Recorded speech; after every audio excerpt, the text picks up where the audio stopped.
Hello, nerds! Pre-debate status of the campaign update. I know you guys must be as excited as I am. This Thursday, day 2 of the first Democratic primary debates.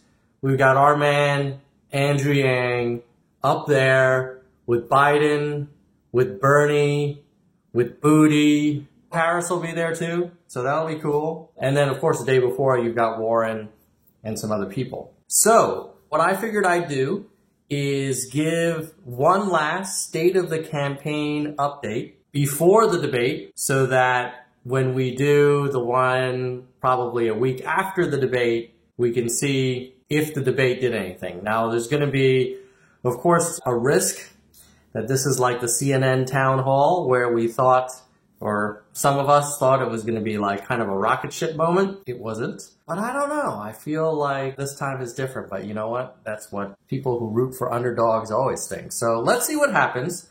But for this video, let's focus on where we are today, late June 2019. I'm shooting this now, June 23rd. And let's look at a summary. I've looked at polls, internet activity, media coverage, and betting odds. So let's start with the polls. What's the TLDR? It's okay. It's yellow. So nationally, we're generally 1 to 2%, South Carolina and Florida 3%. A couple of weeks ago, we were more in the 0 to 1% range, like a lot of ones and a couple of zeros. So being in the 1 to 2 range is progress. Obviously, with 24 candidates, you could argue, well, if everybody were the same, they would have around 4-ish percentage points of interest.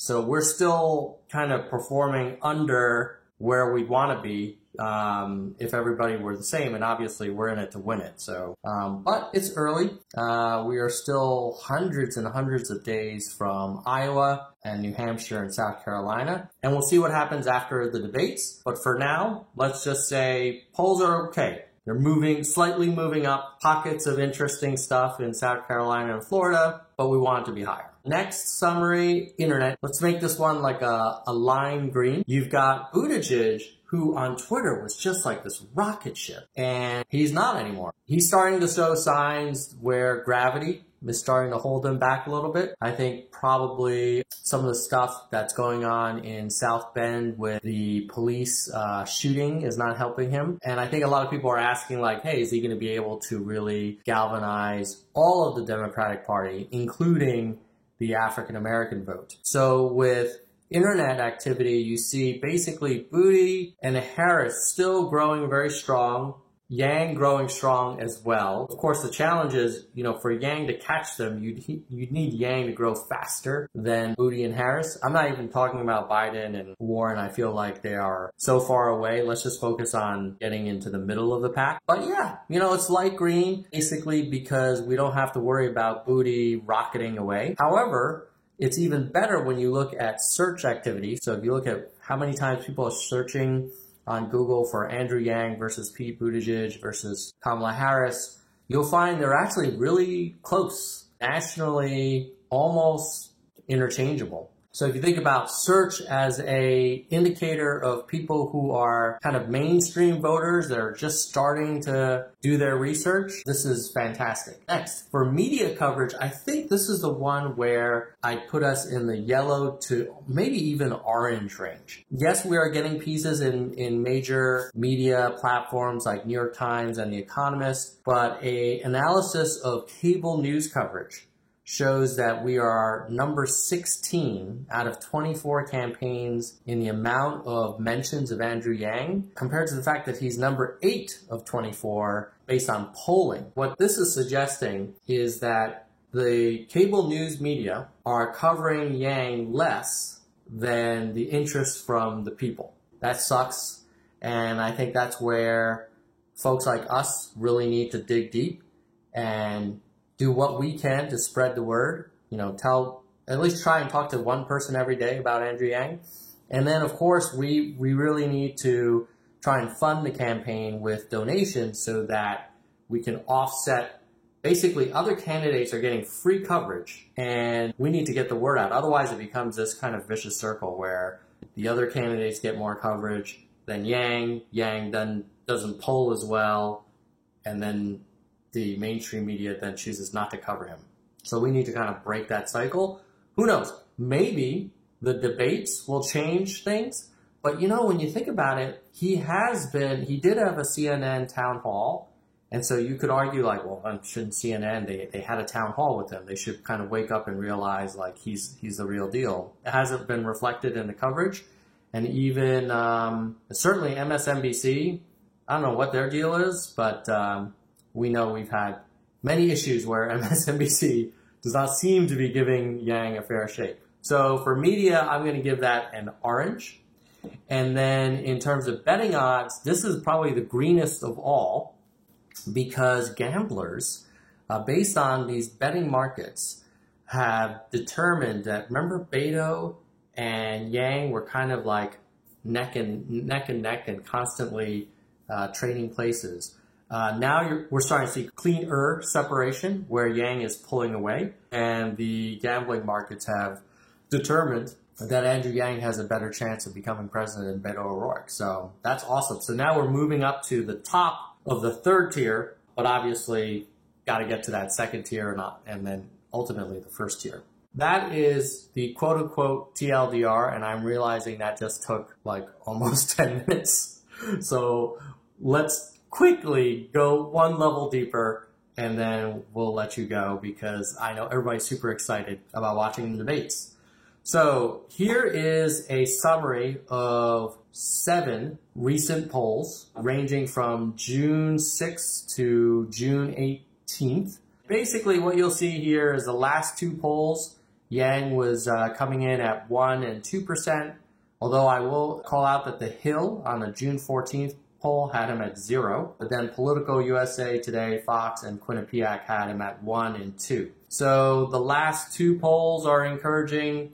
The third one before that is discouraging, and then the other ones before that were, I don't know, neutral. We got to get out of this 1% to 2% business. It would be great to see us start to get to 3% in a national poll. Speaking of 3%, in South Carolina, Yang is coming in at 3%. What's notable is Cory Booker is only coming in at 5%. Now, he's a senator. He's an African-American senator, where South Carolina has a pretty strong African-American population. So the fact that Yang is more than half of Booker is encouraging. But obviously, the same way we want to see nationals go from 1% to 2% to maybe 3% to 4%, you'd want to see certain state polls where Yang go from, let's say South Carolina in 3 to like, be great to go to 5 or 6. These are 2 charts around Twitter growth. So on the left, Yang is the red line, and then Booty is the blue, and Harris is the purple. So the thing I want you to take away from this left-hand chart is basically the slope of those 3 lines are quite similar. So you don't have one dramatically pulling away. They're all kind of just keeping their distance from each other, which on the one hand is great because you don't want Yang to get left in the dust. On the other hand, as in this case, the third place candidate, you're going to want to see that slope actually steeper than the other 2. But it's stable. And then the chart on the right shows the number of new daily followers that each candidate is getting. And on June 23rd, you see Yang added about 657, Booty 1.59K, and Harris 2.8K. So if you look at the blue line, you see Booty was kind of like super on fire in April, May, and adding way more followers per day. It seems like now that growth is still healthy, but it's not this ridiculous kind of adding. I mean, there was a point where he was adding like 10,000 followers a day or something like that. So those days are over, thank God. So it's tightening, but still he's adding more than our candidate.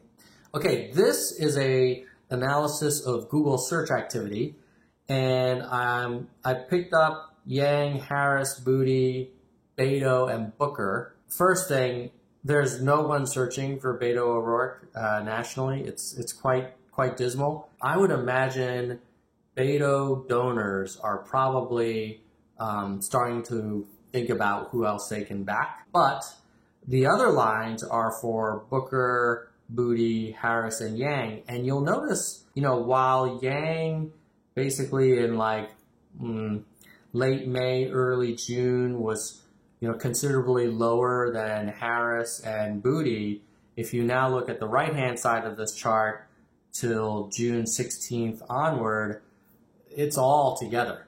And so that's really encouraging. Now, we talked about media coverage, and I said, hey, this is kind of orange. Here's the reason. Look at this chart. This is a list of all the candidates, and it orders them by how many times they got mentioned in cable news. And you see here, Biden, Bernie, and Warren clearly get mentioned a ton. And you could argue, well, maybe they should because they're the front runners. But you see Yang in this highlighted blue area, he's number 16. So he's getting less mentions than Tim Ryan, John Hickenlooper, Eric Swalwell, Steve Bullock, Julian Castro. So, okay, maybe Gillibrand, Klobuchar, and de Blasio, they're kind of like known political figures. But why the heck is news mentioning Ryan, Hickenlooper, Swalwell, Bullock, and Castro ahead of Yang when he's polling ahead of all of them? I mean, yeah, we're trying to get to 3%. Most of those other guys are trying to get to like 1%. In fact, the only people that the news is covering less than Yang are Moulton, Delaney, Inslee, Bennett, Williamson, Gabbard, and Gravel. So I would say this is a WTF moment where, for whatever reason, cable news is not covering Yang commensurate with the people's interest in him. Who knows why? There's all kinds of theories out there, but that's the reality. And this is why we have to offset that difference. So all these other candidates are basically getting free coverage, and they're almost suppressing Yang, and we can't let that happen. So please get the word out. If you haven't, donate. If you have, consider donating again. It's the only way we're going to overcome these odds. Okay, let's end this one on a positive note with the gamblers. This is a chart showing the probability of each candidate winning the Democratic primaries based on the betting odds that bookmakers are currently offering and have offered over time. So what should you take away here? Number one, clearly Biden is the front runner, but you'll notice that people don't think he's any more likely to win in now at the end of June than they did in late May. And in fact, he's starting to lose a little bit of probability based on the betting odds. The other thing you should take away is there's clearly this second tier. There's Biden, and then there's everyone else, namely Sanders, Harris, Booty, Warren. That's your second tier. And then in the third tier, you see that beautiful pinkish line. The top of that third tier is that beautiful pinkish line. That's our man, Yang. So he's past Beto, who used to be fighting neck and neck with him, but he's moved ahead. And I'm hoping that after the debate, we see that little pink line go into that second tier or make its way towards it. I would love to wrap up with just some thoughts about the debates. There are two scenarios. So Andrew, if you're watching this, or if anyone on the campaign is watching this, here's my opinion on the heaven and hell scenarios. So heaven is, the debate is like the Joe Rogan podcast. It has this like massive impact on people. Yang stays cool as a cucumber. Everyone else looks kind of junior varsity, doesn't have their stuff together. He lands his key messages very crisply, very tightly. I'm focused on the problem that got Donald Trump elected. The reason Donald Trump was elected is not because of immigration, and it's not because of trade. It's because of automation. And we've automated away 4 million manufacturing jobs, and we're about to automate away another 4 million jobs in trucking, retail, clerical, call centers, etc. And I've got a plan to help us manage that transition. Obviously, that was not tight, so luckily I'm not debating. Hopefully Yang's answer is tighter than that. Ideally, in the heaven scenario, he also has some unexpected zingers. Doesn't need to be taking down other candidates, but he can just sort of like stand out is all he needs to do. He doesn't need to kind of pull other people down. The other thing that would be great is if the moderators called on him more than a tenth of the time. You know, what the risk is that like all the moderators just keep asking Biden, Bernie, and maybe Harris and Booty all of the questions. And then everybody else is just sort of like, you know, potted plants. So if the moderators actually call on Andrew even more than normal, because they just find his answers so unique and sensible, that'd be awesome. And then lastly, if you could land some talking points outside of universal basic income and outside of the threat of automation, that's super important. If the whole debate is about automation and UBI, I think it's okay. But if you could also get in maybe human-centric capitalism, so how GDP and unemployment are kind of necessary but not sufficient, maybe Supreme Court stuff, 18-year terms, that kind of thing. So that's our heaven scenario. What's our hell scenario? Hell, you know, could happen. This is not in our control. One is he makes a math error. So if he gets a statistic wrong, makes a calculation wrong, while, you know, you might expect that to happen with the Biden or Bernie or, you know, certainly in the generals, you know, Trump, nobody really holds him accountable for having accurate numbers. But since we're the guys that have the math hat, he's got to be tight there. And, you know, even people who are good at math sometimes make some errors. Another one would be a foreign policy gaffe. So something that would reinforce the narrative that he's like a one-trick pony. Oh, he's a UBI guy, but he doesn't really understand what's going on in Iran, or he doesn't understand what's going on with Saudi Arabia or Yemen or North Korea or China. Specifically, if he doesn't have a hell scenario, is he gives a really lame answer around China or Iran. Iran, because obviously it's in the news all the time. China, because he's ethnically Chinese. If he's seen as sort of kind of like JFK with the Vatican, and people are like, well, I don't know, is he going to be, you know, looking out for America's interests? Is he going to be somehow soft on China? That would be a tough one.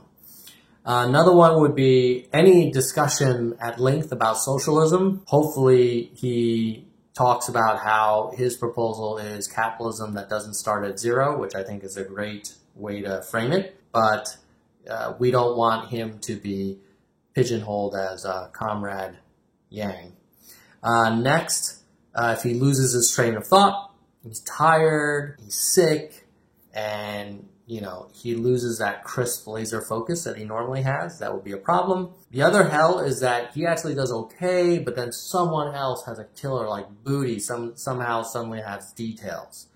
Or, you know, Harris really comes alive and gets people super excited. Or Biden, maybe Biden like suddenly becomes this really thoughtful, erudite, original thinker. So that would be a hell situation for the Yang Gang. The other hell situation is he doesn't get called on. That the moderators just call on the usual suspects, and then he's sort of like situated all the way, you know, on the right-hand side of the stage. And then rather than people saying, who's the Asian man standing next to Joe Biden, they're just like, who's that random Asian dude all the way on the right that didn't say anything? So, in summary, I would say the state of the campaign is really encouraging from a betting odds point of view, from a defeat or pull away from Beto perspective. Really encouraging from an internet search activity point of view. People are searching for Yang as much as the other candidates that we're interested in. From a Twitter point of view, pretty encouraging. We basically have brought Booty back down to sort of earth. On the other hand, this news coverage thing is just very frustrating because that is worth millions of dollars in donations when the media just talks about you for free. That's part of what happened with Trump, and that's definitely what's happening now with Booty. So we definitely need to overcome that, hopefully both with donors, but also hopefully the media just starts to get it that, oh wow, he's not just sort of a joke candidate. And then on the polls, 1 to 2% nationally, 3% in some statewide polls. It's early. We really would love to see those numbers turn. We're hoping that this debate is the start of it, but we'll see. Who is ready for this Thursday's big night? Thursday. So excited.